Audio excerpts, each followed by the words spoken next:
One minute, I was sipping burnt office coffee. The next, I was walking out in handcuffs. They said I stole 13 grand from my own job. Problem is I didn't. But someone wanted everyone to believe I did. It was a regular Tuesday morning in Seattle. 9 a.m., burnt coffee from the office machine. My monitor still warming up from sleep mode. The kind of slow, boring start where you think the biggest drama of the day is gonna be whether the vending machine eats your dollar bill. Then ding, the elevator opens. Two guys step out. Not delivery guys. Not clients. Cops. Uniforms. Badges. Faces like they've been marinating in "we're not here to joke" sauce for years. One tall, black, mid-40s maybe, with that tired look of someone who's seen all the crap the city can throw at him. The other younger, pale, eyes scanning the room like he's counting exits. Evan Carter, the tall one, says my name the way a teacher calls you to the front of the class, already knowing you didn't do the homework.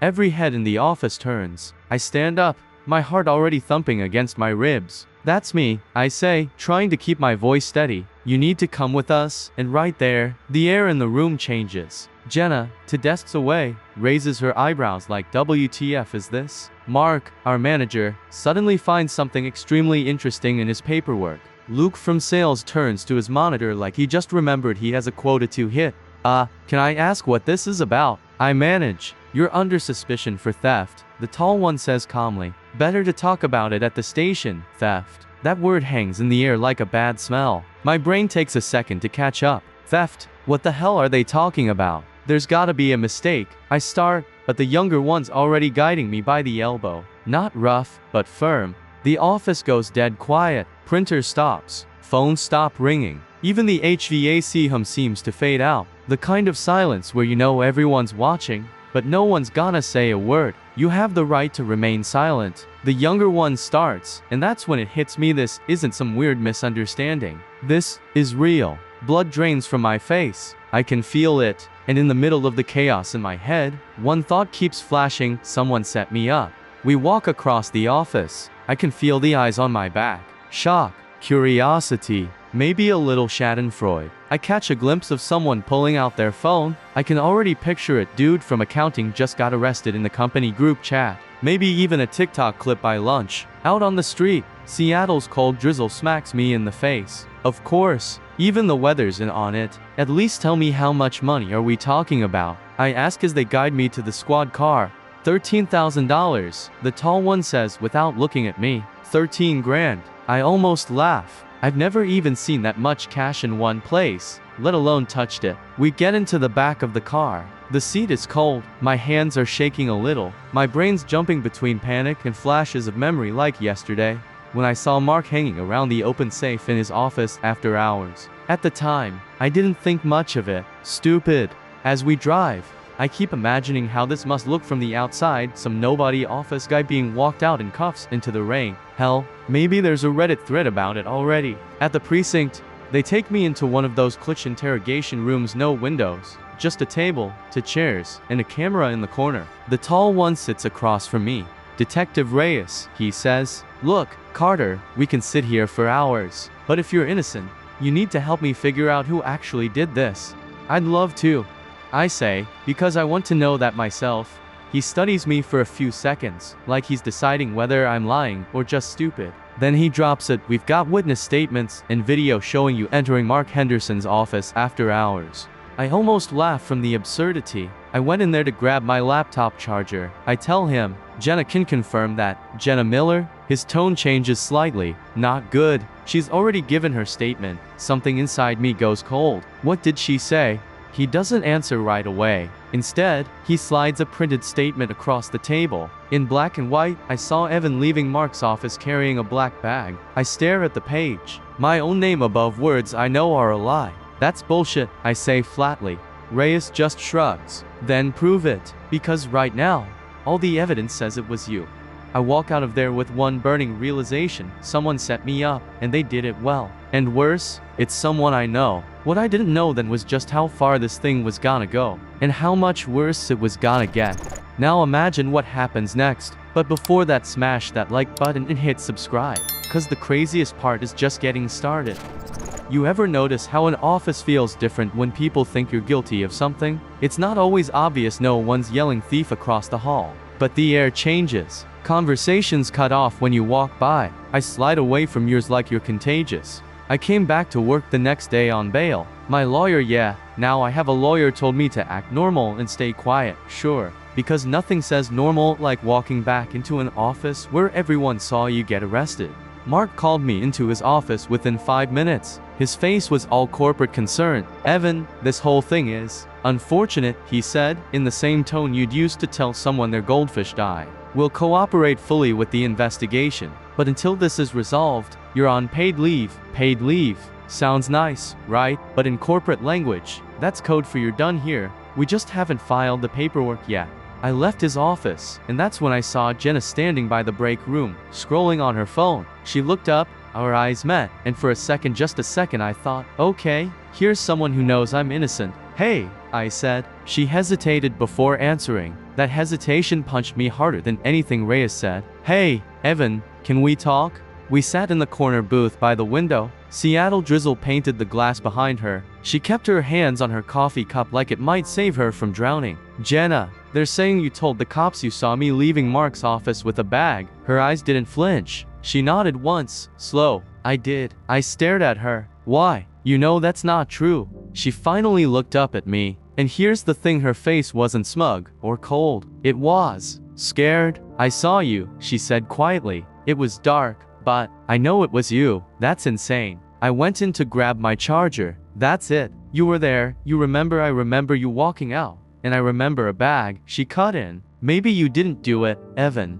But what was I supposed to say? Lie to the police? I wanted to shout. I wanted to slam my fist on the table. Instead, I just sat there, feeling something in my chest twist and break. When I left, I noticed Luke standing near the copier, pretending to print something, watching us. He gave me this tiny smile, not friendly, more like, good luck, buddy. That night, lying in bed, I replayed every moment from that day the money disappeared. Something about Jenna's tone stuck with me. She wasn't just scared of the truth. She was scared of someone else. And I was starting to get a sick feeling about who that might be. You'd think getting arrested once would be the worst part. Nope. The worst part is when it happens again. This time, with an audience. 2 days after my little chat with Jenna, I'm at my desk, trying to answer emails like nothing happened. My stomach's in knots, my coffee's gone cold, and every time my phone buzzes, I expect it to be my lawyer telling me the cops found more evidence. Around 11, I hear it, that same ding from the elevator. My gut already knows. It's Detective Reyes and his partner.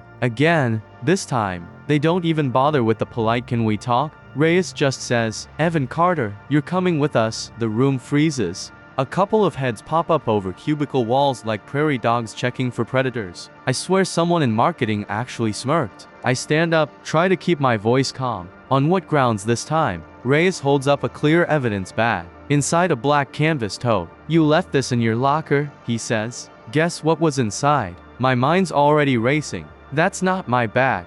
He tilts his head. Funny, your fingerprints are on it. I want to argue, but I can feel the stares on my back. The younger cop steps forward. Let's go. And then comes the walk. Through the office. Past the break room. Through the lobby. It's the walk of shame, except it's not shame I'm feeling. It's rage. I hear whispers. Is this about the money? Didn't they already get him once? Dude, that's wild. Someone's phone camera is definitely pointed at me. Outside, the drizzle's turned into a full-on Seattle downpour. My shirt's sticking to my back as they guide me into the car. This time, they don't take me to the same interview room. They take me somewhere bigger, colder. Reyes sits across from me, that bag on the table between us. You want to explain how this ended up in your locker? He asks. I've never seen that bag before. He leans back, studying me like I'm a lab rat. You realize this is getting harder to believe, right? First, you're on camera near the office where the money was taken. Then your co-worker says she saw you with the bag. Now, we find the bag, with your prints. I grip the edge of the table. Or someone's planting this crap to make me look guilty? Reyes doesn't flinch. And who would that be?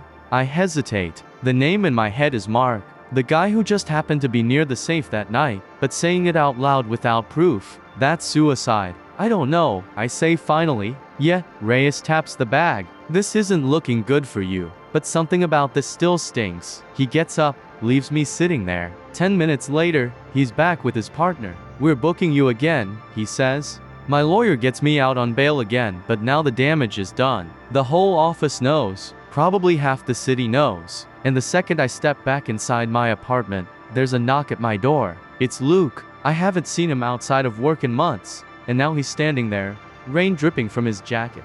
Eyes darting down the hallway like he's afraid someone followed him. You need to stop asking questions, he says, before I can even invite him in. I frown. What the hell are you talking about? Just drop it, Evan. I'm serious. This thing you're tangled in, it's bigger than you think. And if you're smart, you'll let it play out. I laugh, but there's no humor in it. Play out. Luke, they're trying to put me in prison. He shakes his head, steps back toward the elevator. Better prison than the other option, and with that, he's gone. I close the door, lean against it, and try to catch my breath. The rain's hammering against my window, my phone's buzzing with texts I don't want to read, and somewhere in the back of my mind, a horrible thought takes root. If Luke's scared, maybe I should be too. Bail isn't freedom, it's just a waiting room with better lighting. That night after Luke's little cryptic visit, I sat at my kitchen table staring at my phone. I had a dozen missed calls from my lawyer, to texts from my mom, both some variation of "Are you okay?" and one message from an unknown number. Stop. You don't want to see where this goes. No name, no context. Just that. I didn't sleep much. My brain wouldn't stop running in circles. If Luke was warning me, if Jenna was lying, and if Mark was acting squeaky clean while somehow always being in the right place at the wrong time, then yeah, something bigger was going on here. So, I decided to do something my lawyer explicitly told me not to do: investigate. The next morning, I drove to the office early, way early. The building was still locked up, and security was just doing their rounds. I told them I left personal items inside and needed to grab them before my leave officially started. The night guard, Ted, has been there longer than anyone, knows every camera angle, every blind spot. I brought him a large black coffee bribery in its purest form. Hey Ted, you still got footage from the night of the missing money? I asked casually. He narrowed his eyes. Not supposed to show that to anyone, Evan. I shrugged. Yeah, I get it. Just humor me, alright? Off the record.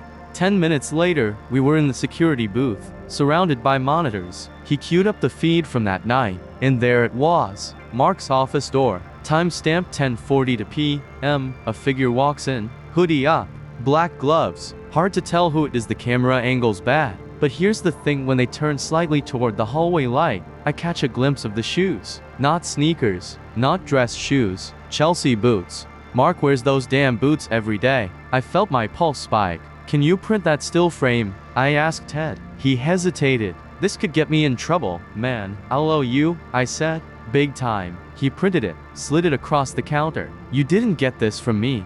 Back in my car, I stared at the grainy print. It wasn't enough to prove anything. Hell, it could be anyone in those boots, but it was something. Next stop, Jenna. I caught her outside a coffee shop near the office, pretending it was a coincidence. She was with someone tall, in a charcoal suit, expensive watch. And when he turned to hand her a coffee, my stomach dropped. Mark. They weren't just chatting. He leaned in close, his hand brushing her arm in a way that screamed not just coworkers. I stayed in my car, engine running, watching them laugh. My hands clenched so tight on the steering wheel I thought it might crack.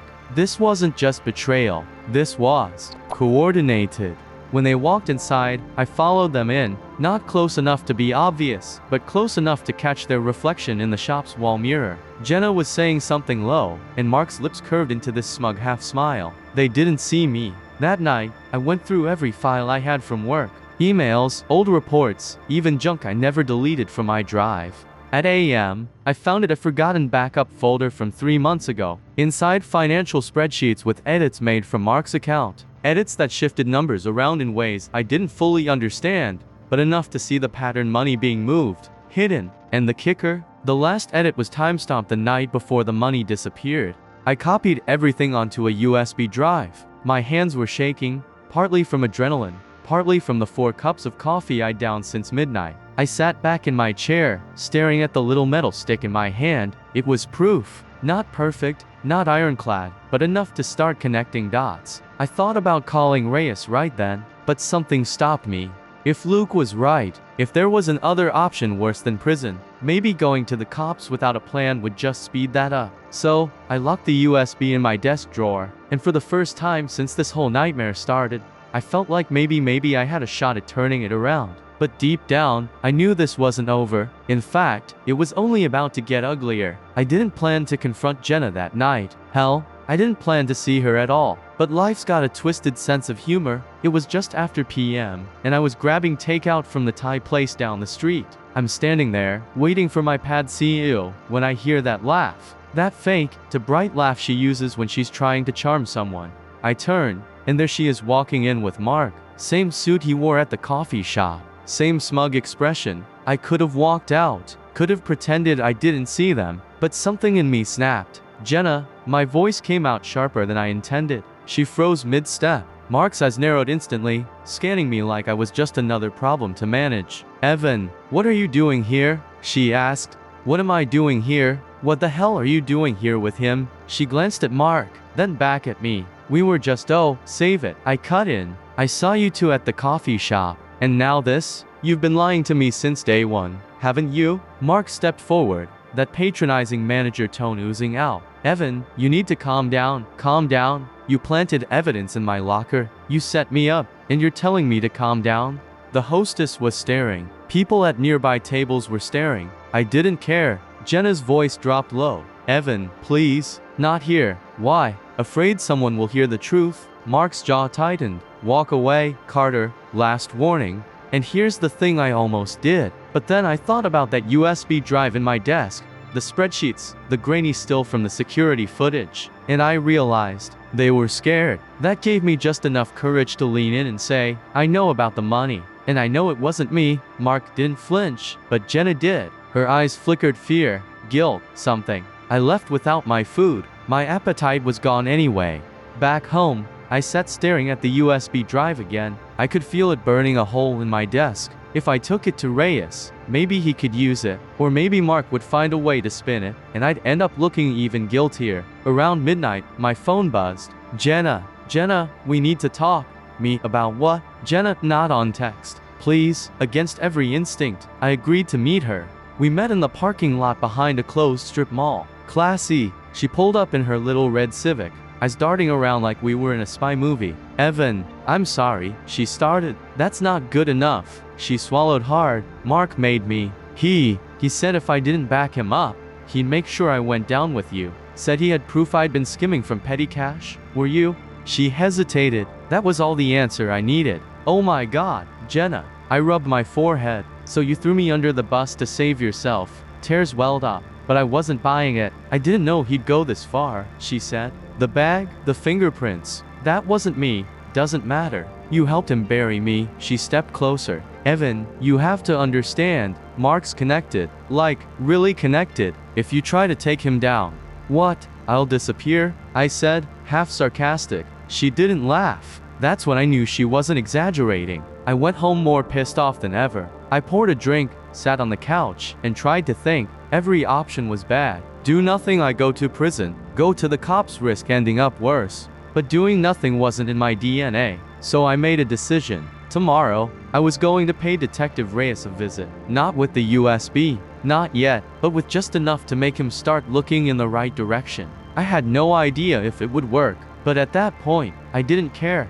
One way or another, this was going to end, and if I went down, I'd make damn sure Mark and Jenna went with me. Detective Reyes didn't offer a chair this time. He just watched me pace his office and let the silence chew at my nerves. The precinct smelled like wet coats and old coffee. Outside, Seattle rain kept beating the windows like it had a personal grudge. I don't have your smoking gun, I said. Not yet, but I have a direction. Reyes raised an eyebrow. A direction.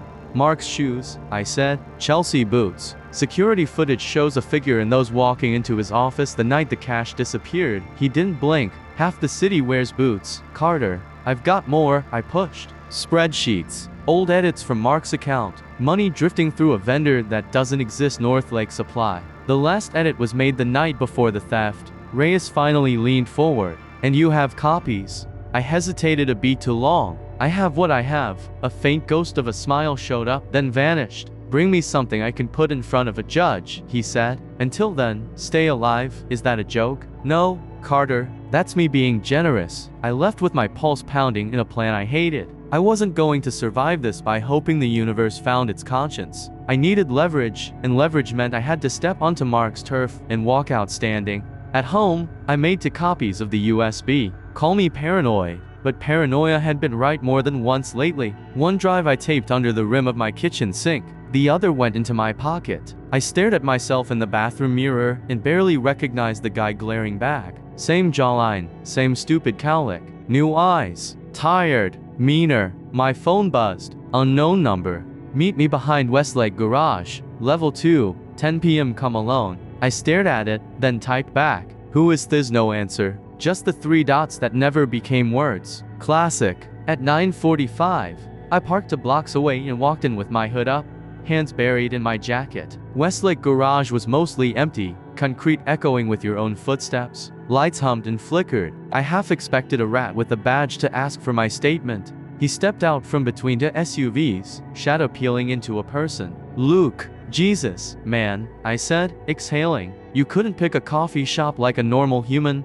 He looked worse than me. Eyes ringed and purple, jaw tight. You didn't hear this from me, he said, voice low. Mark moved the money through Northlake. He's been doing it for months. He fronts fake purchases, locks the paperwork in his office, then blames shrinkage, accounting errors, whatever place. How do you know? Luke swallowed. Because I helped him. The garage went even quieter. Say that again, I said. I helped him, he repeated, eyes on the floor. Not because I wanted to, because I owed the wrong people. Mark fixed something for me. After that, I was his errand boy. Rage sparked behind my ribs. You planted the bag. Luke flinched. I put it in your locker. Yeah. The prints, those weren't me. That was Jenna. She wiped a rag over your mouse and keyboard and, I dunno, transferred them. Mark told her how. My mouth went dry. So this whole time, yeah, he said. The 3 of us. Him pulling the strings, us dancing like idiots. I took a step closer. Why tell me now? He looked up, finally, and I saw something crack in him.